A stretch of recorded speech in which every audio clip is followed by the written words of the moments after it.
ओलीको किल्ला भनिने झापा 5 मा यस्तो आगलागी भयो जसले वर्षौंदेखिको अहंकार र दम्बलाई खरानी बनायो। बाघको खोरमै छिरेर डन्डा चलाउनु केलाई भन्छन् भन्ने कुरा आज बालेनले ओलीकै गढमा भारी मतान्तरले ओलीलाई हराएर आफूले जितेर प्रमाणित गरिदिएका छन्। इतिहास सधैँ शक्ति र विरासतले मात्र लेखिँदैन। कहिलेकाहीँ जनताको एउटै निर्णयले वर्षौंदेखिको किल्ला पनि गर्ल्याम गुर्लुम ढल्छ। झापा क्षेत्र नम्बर 5 मा त्यस्तै भयो।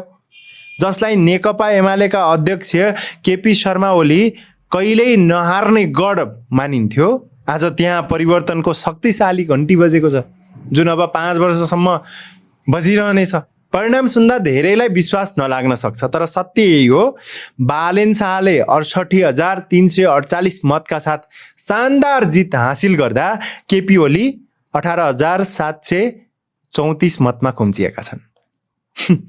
48,000 को यो मतान्तर कुनै सामान्य हार होइन।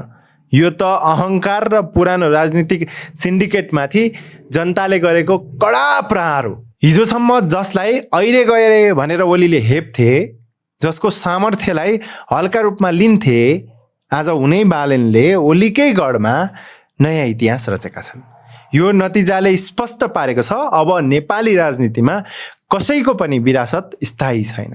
मतदाताले स्पष्ट सन्देश दिएका छन्, अब भाषण र आश्वासन होइन, काम र परिणाम चाहिन्छ। ओलीको राजनीतिक दम्बको यो पराजय र बालेनको यो उदयले नेपालको आगामी राजनीतिक दिशा परिवर्तन गरिदिएको छ। यो केवल एउटा सिटको जित मात्र होइन, यो नेपाली जनताको मौन विद्रोहको आवाज हो। र बालेन्द्र शाह नेपालकै कान्छो प्रधानमन्त्री हुनेछन् भने उनले सबैभन्दा बढी मत प्राप्त गर्दै नम्बर 1 भएका छन्। बालेन्द्र शाहलाई हाम्रो तर्फबाट हार्दिक बधाई।